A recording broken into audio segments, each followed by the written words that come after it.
반독점 관련한 그 소송이 그러니까 유럽에서도 이미 있었고요. 이번에는 이제 미국 법무부가 애플을 상대로 이 소송을 냈습니다. 주가가 많이 하락했는데 또 하락을 하는 그 빌미가 됐는데 지금 미국 정부에서 애플을 굉장히 압박을 하고 있는 것 같아요. 이거 좀 이번에는 심각한 것 같습니다. 심각하죠. 네, 왜냐하면 이제 16개 주 정부가 네. 계속해서 이 이야기를 하고 있고요. 뉴저지 같은 경우에는 지금 미국 법무부는 이제 연방 법무부이지만 뉴저지 주에서도 그렇고 법원에서도 반독점법 위반 소송을 지금 제기했다 이렇게 이야기하고 있습니다. 그러니까 16개 주가 동시에 지금 이런 이야기를 하고 있는데 이게 그 뭐 여러분 잘 아시겠지만 락인 효과, 그러니까 자물쇠 효과 이렇게 이야기하지 않습니까? 그러니까 뭐 애플의 앱스토어를에만 들어와야 여기서만 뭐 이렇게 할 수 있는 그런 그 거래를 할 수 있는 그런 앱들이 많이 있는데 이런 것들이 이제 애플의 생태계라는 건 이 애플바 이런 표현을 하면 좀 그렇습니다만 애플 매니아들 사이에서만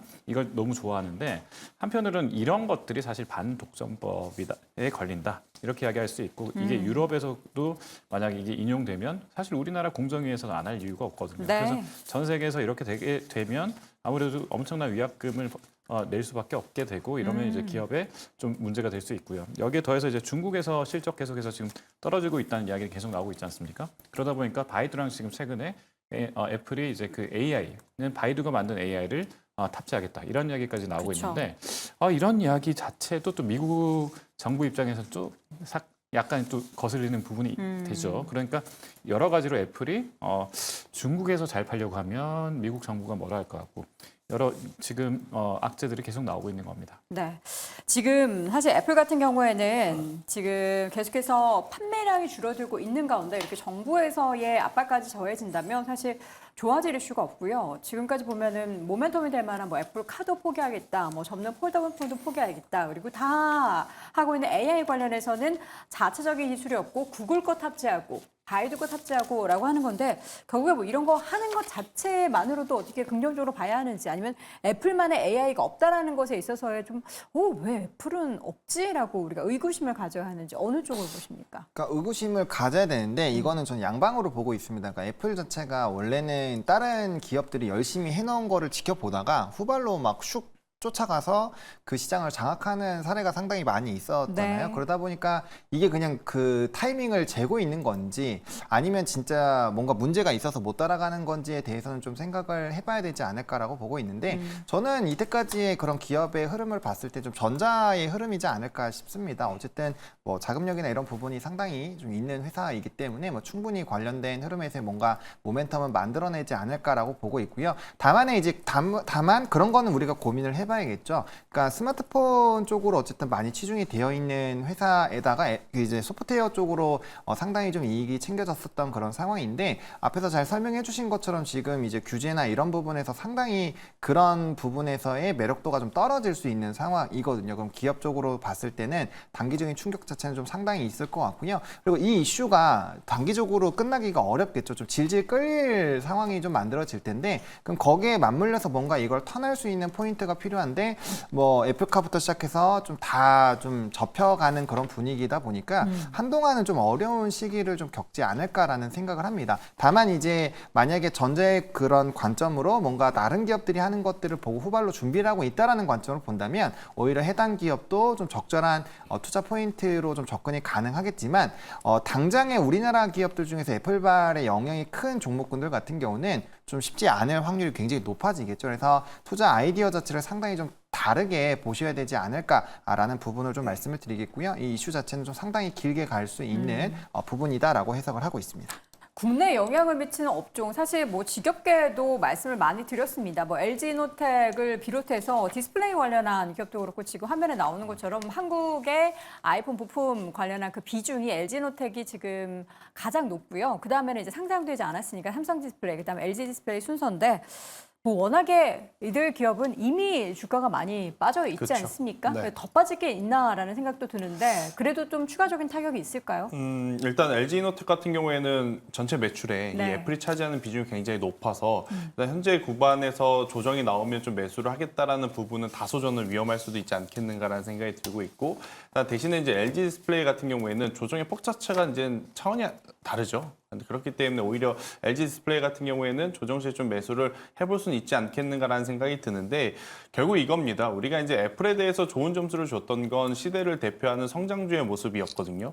근데 이제 지금 시점에서는 성장주라고 보기에는 어렵다라는 평가, 그리고 이제 가치주로 이제는 봐야 되지 않겠는가라는 어떤 시선의 변화, 특히 이제 이 워렌 버핏도 애플의 어떤 이 주식 비중을 또 줄였다라는 이야기들이 있다 보니 사실 그것을 대체할 만한 종목이 완벽하게 지금 있는 상황이잖아요. 마이크로소프트와 엔비디아.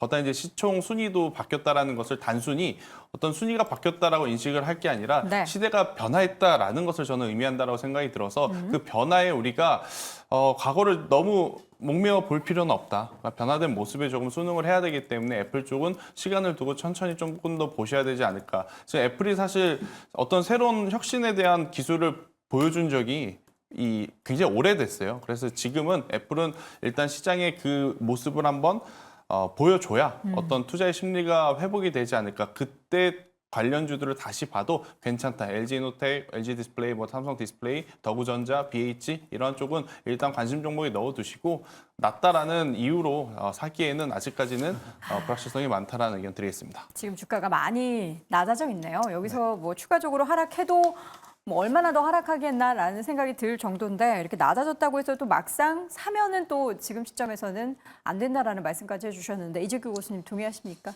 그죠. 사실 주가가 좀 돌아섰을 네. 때 매매하는 게 뭐 500원, 1000원 더 주고 사더라도 안전한 건 맞습니다. 근데 지금 우리가 이 애플 관련주들을 봤을 때 우리나라 같은 경우는 지금 LG 이노텍이 전체 매출에서 80% 이상이 이 애플 쪽에서 나오고 있어요. 그렇기 때문에 LG 이노텍이 어떻게 보면 가장 대표적인 기업인데 그래도 저는 하반 경직이 좀 나오는 것 같거든요. 그래서 우리가 여기서 투자 아이디어를 좀 찾아본다라고 한다면 지금 애플 쪽에 관련되어 있는 기업들의 주가 흐름은 좋지가 않지만 스마트폰에 관련되어 있는 부품주들은 주가 흐름이 조금씩 나아지고 있습니다. 삼성 전기도 주가 흐름이 괜찮고요. 특히 그 중국의 샤오미라든지 오필름이라는 기업도 있거든요. 대표적인 중국의 스마트폰 부품주인데 최근에 주가 흐름이 굉장히 좋습니다. 그래서 왜 그런가 우리가 생각을 해보면 계속해서 역성장을 했었던 게 스마트폰 시장입니다. 근데 이제 AI 폰이 나오면서 이 휴대폰을 교체하겠다는 욕구가 어느 정도 발휘된다라고 한다면 2024년도에는 북미도 그렇고요, 유럽도 그렇고요, 인도도 그렇고 이 스마트폰 출하량은 늘어날 가능성이 있다라는 거죠. 그래서 애플 쪽에 완전히 엮여 있는 기업들 같은 경우는 좀 더딜 수도 있겠지만 네. 우리나라의 지금 부품주들 같은 경우 조금씩 반등을 하고 있습니다. 뭐 카메라 모듈 쪽 같은 경우는 옵트론텍이라든지 오늘 하이비전 시스템 같은 경우도 주가 흐름이 좀 좋고요. 근데 우리가 이 종목군들을 좀 괜찮다라고 제가 말씀을 드리는 이유는 실적적인 부분이 그렇게 나쁘지가 않습니다. 그러니까 굉장히 오랜 기간 역성장을 했었던 이 모바일 쪽에 대한 사업을 영위했었던 기업들이 몇 년을 거치면서 사업을 다각화하고 있다는 부분도 저는 굉장히 매력적이라고 보고 있거든요. 그렇군요. 그래서 다들 이제 카메라 모듈 쪽 같은 경우도 과거에는 스마트폰에만 들어가다가 이젠 전장 쪽으로도 많이 들어가고요. 네. PCB 업체들 같은 경우도 계속해서 사업을 다각화시키고 있는 부분이 있기 때문에 우리가 애플이 빠지는 것, 물론 굉장히 상징적인 기업이기 때문에 우리가 눈여겨봐야겠지만 우리나라 기업들의 입장으로 봤을 때는 뭐 LG 이노텍 정도를 신경을 쓸 부분이 있는데 LG 이노텍 같은 경우도 이제는 저점대가 좀 나오지 않았을까라고 생각을 하고 있습니다. 그래서 우리가 2차 전지 같은 경우도 저는 이렇게 만약에 여쭤보신다면 네. 지금 사냐 안 사냐라고 여쭤보신다면 저는 산다라고 말씀을 드리고 싶습니다. 그런 관점에서 본다면 지금 안 좋아요. 안 좋지만 결국에는 살아날 가능성이 높다라고 보고 있기 때문에 네. 이런 관점으로 시장을 보시는 것도 좀 어떨까 말씀드리겠습니다. 알겠습니다.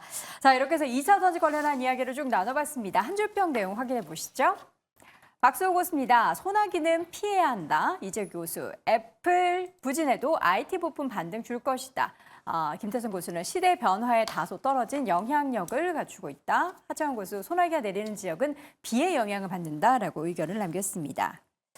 2차 전지가 아니고 애플 이야기를 마지막으로 했습니다. 자, 이렇게 해서 오늘 5가지 주제 모두 확인을 해봤고요. 잠시 이어지는 오늘장 이뉴스 그리고 조범수의 런치박스도 함께 해주시기 바랍니다. 우리는 마무리 다 함께 외치면서 마무리해보도록 할게요. 오늘장 탑 5.